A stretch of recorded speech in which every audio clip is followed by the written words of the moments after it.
Welcome to part 2 of the World Cup special on Media and Money. Well, last week we took a look at FIFA as an entity and what the tournament means for Brand South Africa. Today we continue our discussions with two of the sponsors of the event and we look at how media ratings were affected. I'm Kelly. On our panel today we have Ricardo Sandoval, Marketing Director Coca-Cola South Africa, Cambridge Mokanyane, GM FIFA 2010 Group Marketing MTN, and Mr. Paul Bannister, Custodian for Brand South Africa. I'm Jackie Nell and Media and Money starts now. Well, to be a sponsor of an event of this magnitude requires top dollar budgets. But was the investment worthwhile? On our panel to share their insights, we have Ricardo Sandoval, Marketing Director Coca-Cola South Africa, Cambridge Mokanyane, GM FIFA 2010 Group Marketing MTN, and Paul Bannister, Custodian for Brand South Africa. Welcome to the show, gentlemen. Thank you. I'd like to start with you, Ricardo, from Coca-Cola. Was it a global decision to participate in this tournament? Yes, it's a huge global decision. And actually, the FIFA World Cup for us is the most activated event ever in the history of the company. We had more than 160 countries activating the FIFA World Cup. And for us, it's a long-term partnership with FIFA that we have already signed till 2022. But being the #1 brand in the world, would it hurt you not to partake in a tournament of this magnitude? Yeah, well, remember that we are the custodians of brand Coca-Cola. And brand Coca-Cola is about celebrating small moments of happiness. And the FIFA World Cup is about that. It's about small moments of happiness that we'll enjoy, but also about, I would say, cultural creation. Huh? Coca-Cola has been in our lives for a long time. And we create culture. Like if you look at the waving flag, it's the anthem of the FIFA World Cup. It talks about unity, and you see it today that it became #1 song in more than 15 countries around the world, one of them being South Africa. Yeah. So for Coca-Cola brand, it is, let's say, it's a perfect fit, and it's the way we, let's say, bring the brand closer to the people, as well as expressing the stature of a global brand. Yeah, well, Paul, do you think that was an astute move, though? Oh, very. I mean, I think Coca-Cola is brilliantly set together as a mixture with the FIFA World Cup.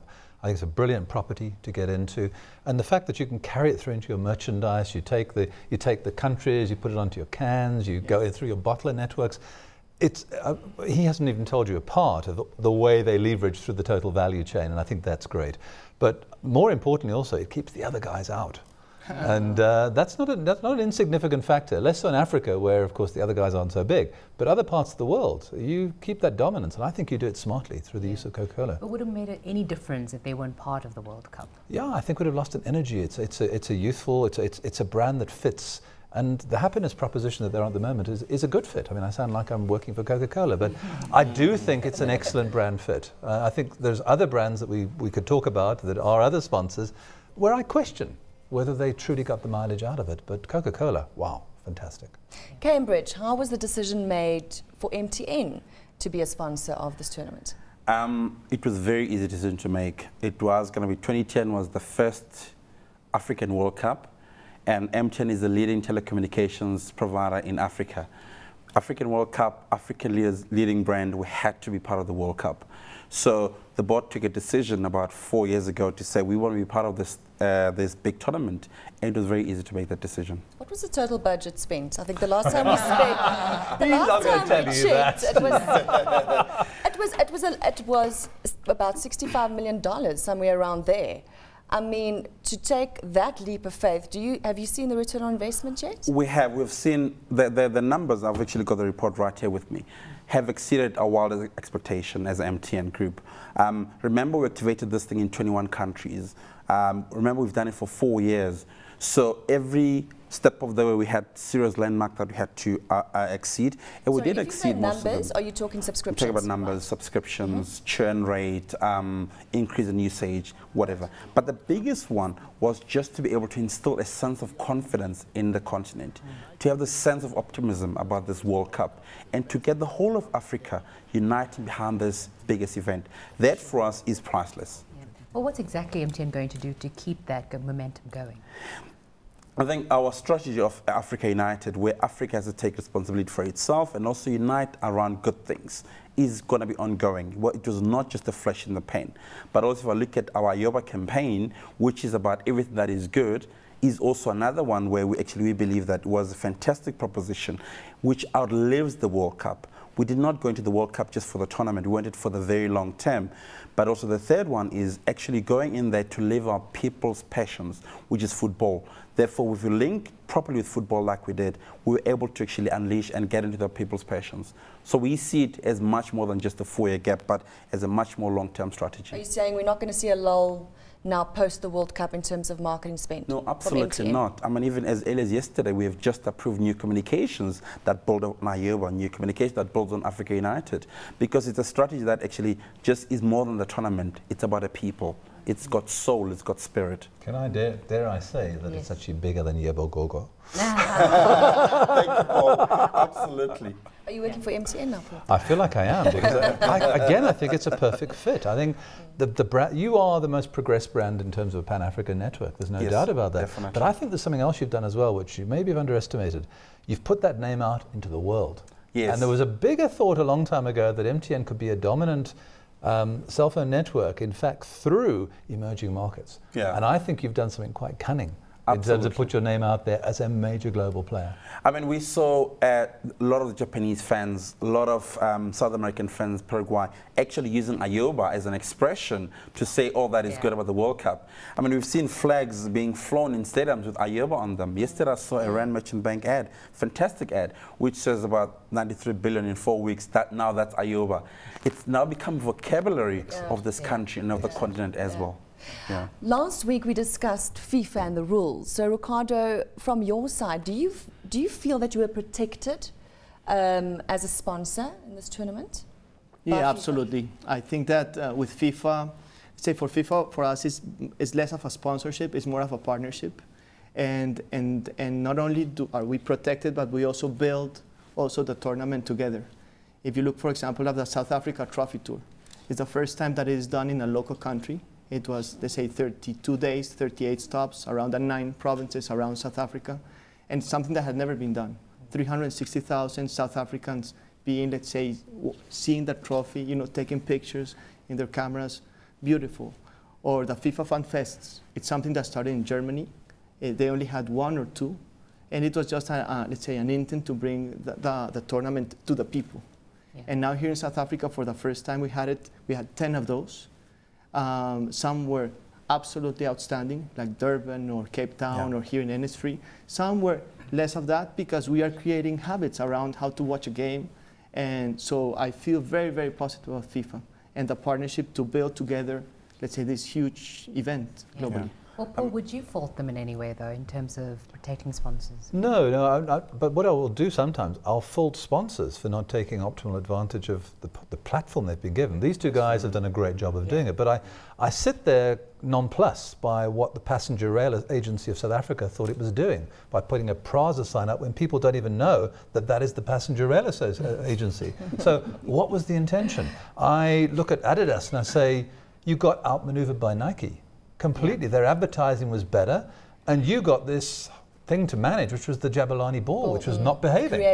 So you actually, you didn't do that. Budweiser?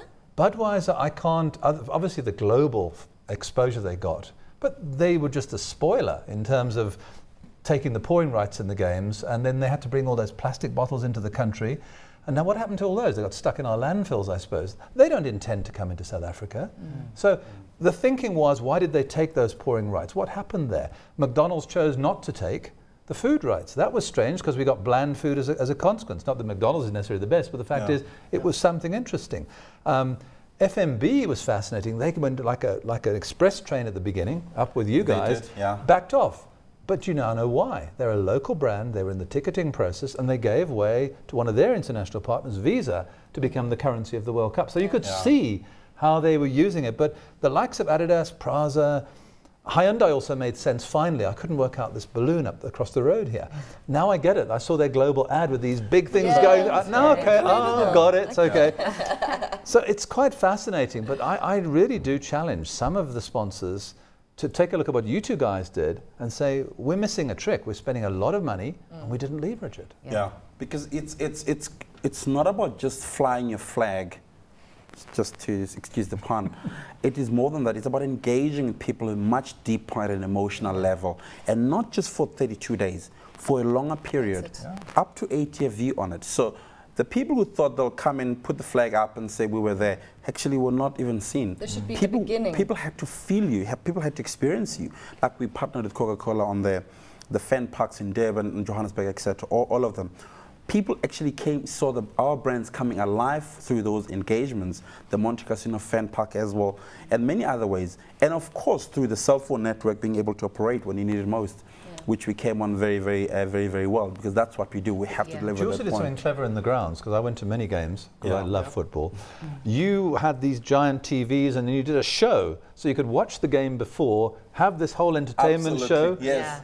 And that was brilliant, because I was trying to work out the logistics of how can I watch the game before but get to the match in time. Yeah. And then I found out you were there. Cool. What are your thoughts on ambush marketing?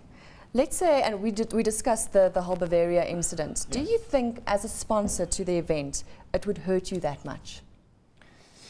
Let's say Pepsi did ambush marketing, for example. What are your thoughts on that? Yeah, well, my thoughts, absolutely.